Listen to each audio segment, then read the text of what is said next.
ሰላም ጤና ይስጥልኝ የተከበራችሁ የጋፋት ኒውስ ቤተሰቦቻችን የዕለተ ቅዳሜ መጋቢት 26 ቀን የተለያዩ ዓለም አቀፍ መገናኛ ብዙሃን በፊት ለፊት ገጾቻቸው ይዘዋቸው የወጡትን መረጃ ወደ እናንተ የምናጋራበት ሰዓት ላይ ደርሰናል። አሜሪካ ስደተኞችን ወደ አፍሪካ እየመለሰች ስለመሆኑ ዲሞክራሲ ገዳይ ነው ኢብራሂም ትራኦሬ ስለማለታቸውና ቤሩት በ24 ሰዓት ውስጥ ልትወድም ስለምትችልም በዚች ሀገር የሚኖሩ ዜጎች ለቀው ይውጡ እስራኤል ስለማስጠንቀቋና ሌሎች የተለያዩ ዓለም አቀፍ መገናኛ ብዙሃን በፊት ለፊት ገጻቸው የያዟቸውን መረጃዎች ወደ እናንተ እናደርሳለን። በቀዳሚነት የአሜሪካ መንግስት በሊባኖስ የሚገኙ ዜጎችን ሀገሪቱን በፍጥነት ለቀው እንዲወጡ አሳስቧል።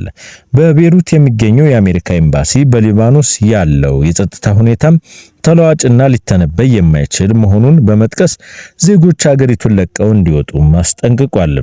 በሊባኖስ በደቡብ በቃ ሸለቆና በዋና ከተማዋ አንዳንድ ክፍሎች የአየር ድብደባዎች፣ የድሮንና የሮኬት ጥቃቶች በተደጋጋሚም እየተሰሙ ነው። በአካባቢው የሚገኙ የአሜሪካ ዩኒቨርሲቲዎችም ስጋት ላይ መውደቃቸውን ኤምባሲው አስጠንቅቋል። ኢራን እና ተባባሪ ሚሊሻዎች በሊባኖስ የሚገኙ ተቋማትን ኢላማ ሊያደርጉ እንደሚችሉም አስታውቋል።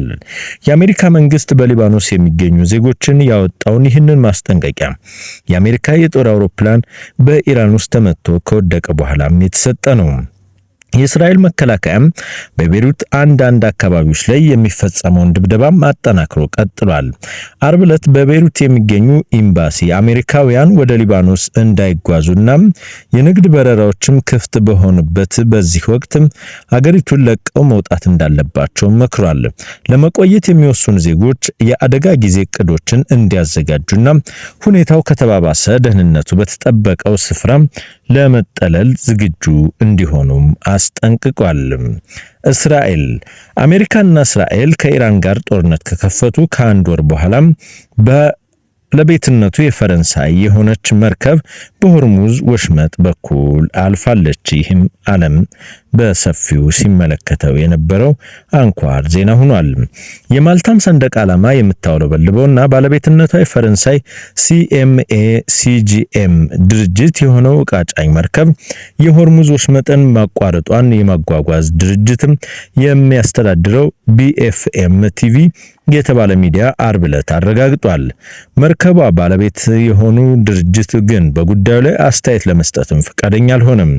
ጦርነቱ ከጀመረ ወዲህ በምዕራብ አውሮፓ ኩባንያ የምትደራደር መርከብ ወሽመጡን አቋርጣ በማለፍም የመጀመሪያዋ እንደሆነች የመርከቦችን እንቅስቃሴ የሚተነትነው ከፕለር አረጋግጧል። ምንም እንኳን ኢራን የጥላት ያልሆኑ መርከቦች የውሃ መስመሩን መጠቀም እንደሚችሉ ብታስታውቅም በበርካታ መርከቦች ላይ ጥቃት መድረሱና እየተካሄደ ያለው ጦርነት በወሽመጡ በኩል ያለውን መደበኛ እንቅስቃሴ ማስቆሞታል። የክትትል መረጃዎች እንደሚያሳዩ ባለቤትነቷ የፈረንሳይ የሆነችው ዕቃ ጫኝ መርከብ ወሽመጡን ያለፈችው ወደ ኢራን ከሚወስደው የውሃ መስመር በተቃራኒ በኩል ባለው እና በኦማን ዳርቻ አጠገብም ነው። መርከቧን የጫነችው ምን እንደሆነም አልታወቀም። የተፈጥሮ ጋዝ የጫነች የጃፓን መርከብም በሆርሙዝ ወሽመጥ በኩል ማለፏን የሀገሪቱ ግዙፍ የመርከብ ኩባንያ ኤምኦኤል አረጋግጧል። የመርከቧ እንዲሁም የሁለቱ መርከበኞች ቡድን አባላትም ደህንነት ተረጋግጧል ብሏል ድርጅቱ።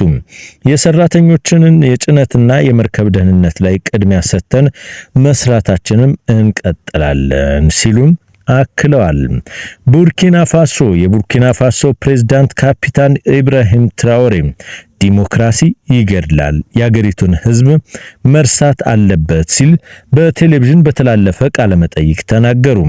ከ3 ዓመታት በፊት በመፈንቅለ መንግስት ስልጣን የያዙት ወታደራዊ መሪ ብዙዎቹ የአፍሪካ ሀገራት የዲሞክራሲ ስርዓት አይፈልጉም ብለዋል። ወታደራዊው መሪ ቡርኪና ፋሶ የራሷን አማራጭ አካሄድ አላት ሲሉም ተደምጠዋል። አማራጭ ስላሉትም ስርዓት ግን ዝርዝር መረጃዎችን አልሰጡም። ትራኦሬ ስልጣን በያዙበት ወቅት ምዕራብ አፍሪካ አፍሪካዊቱ ሀገራቸው በሐምሌ 2016 ዓ.ም ወደ ዲሞክራሲ ለመሸጋገር ቃል ገብተውም ነበር። ያስቀመጡትን ቀነ ገደብ ሊጠናቀቅ 2 ወራት ሲቀሩት ግን የሚመሩት ወታደራዊ መንግስት እቅድ ለተጨማሪ 5 ዓመትም አራዝመውታል። ባለፈው ጥር ላይ የቡርኪና ፋሶ መንግስት ሀገሪቱን መልሶ ለመገንባት በሚል ሁሉንም የፖለቲካ ፓርቲዎችም አግዷል። ትራኦሬ ሐሙስ ዕለት ባስተላለፉ ቃለ መጠይቃቸው ህዝቡ ዲሞክራሲን ገዳይን መርሳት አለበት፣ ዲሞክራሲ ለኛ አይሆንም ብለዋል። ራሳቸው የምዕራባውያን ዓለም ኢምፔሪያሊዝም እንደሚጋፈጥ አብዮታዊ መሪ አድርገው የሚያቀርቡት የ38 ዓመቱ ፕሬዝዳንት ሊቢያን ተመልከቱ፣ ለኛ ቅርብ ሆነች ምሳሌ ናትም ሲሉም ተደምጠዋል። ትራኦሬ በምሳሌነት የጠቀሷት ሊቢያ ለ4 አስርተ ዓመታት በኮሎኔል ሙአመር ጋዳፊ አስከፊ አገዛዝ ስር በነበረችበት በዚሁ ጊዜ ግን የሊቢያ መንግስት ድጎማ የተደረገበት ቤት፣ ነጻ ትምህርት፣ ነጻ ሕክምና አገልግሎት ለህዝቡ ያቀርብ ነበርም ብለዋል። እስካሁን የወጡ ዘገባዎች እንደሚያሳዩት ደግሞ ኢራን ሌላኛዋ የዓለም መገናኛ ብዙሃን ቀልብ የሳበች ሀገር ሆናለችም። የወደቀውን የዩኤስኤፍ 15 ተዋጊ አውሮፕላን አብራሪ ህይወትን ማግኘትም ተችሏል።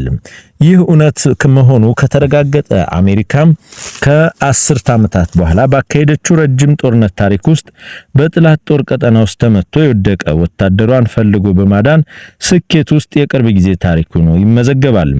ይሁን እንጂ አሁንም ሁለተኛ ተዋጊ ጄት ባልደረባ አልተገኘም። በአሜሪካ የቢቢሲ አጋር የሆነው ሲቢኤስ በኢራን ግዛት ውስጥ በሚደረገው ፍለጋ እንደቀጠለ መሆኑን ዘግቧል።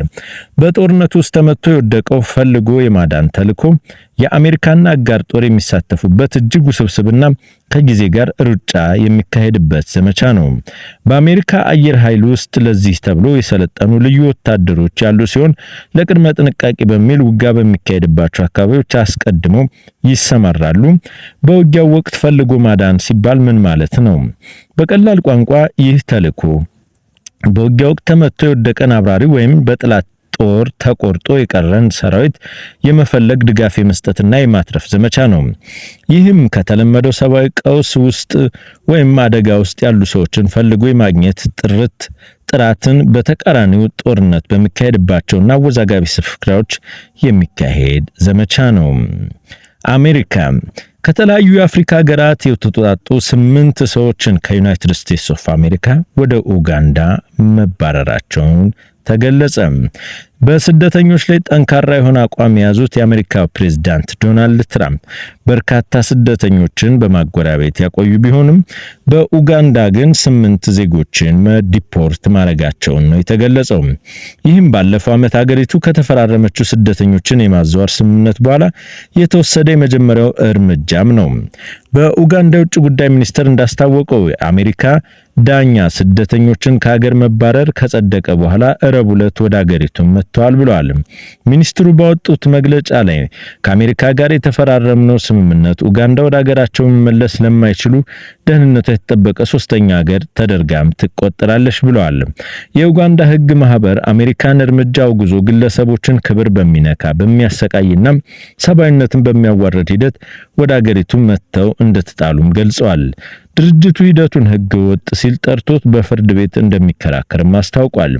ቢቢሲ የአሜሪካን አገር ውስጥ ደህንነት ሚኒስቴር በጉዳዩ ላይ አስተያየቱን እንዲሰጥ ጠይቋል። የአሜሪካው ፕሬዝዳንት ዶናልድ ትራምፕ ወደ ስልጣን ከመጡ ጊዜ ጀምሮ በርካታ ሰነድ አልባ ስደተኞችን ወደ ሶስተኛ ሀገርም አባረዋል። ውድ የጋፋት ኒውስ ቤተሰቦቻችን እኒህንና የተለያዩ ዓለም አቀፍ መገናኛ ብዙሃን መረጃዎችን ከፈለጋችሁ የዩቲዩብ ቻናላችን ሰብስክራይብ፣ ኮሜንት እና ላይክ በማድረግ የዩቲዩብ ቻናላችን ያሳድጉ፣ አባልም ይሁኑ። ስላዳመጣችሁን እናመሰግናለን።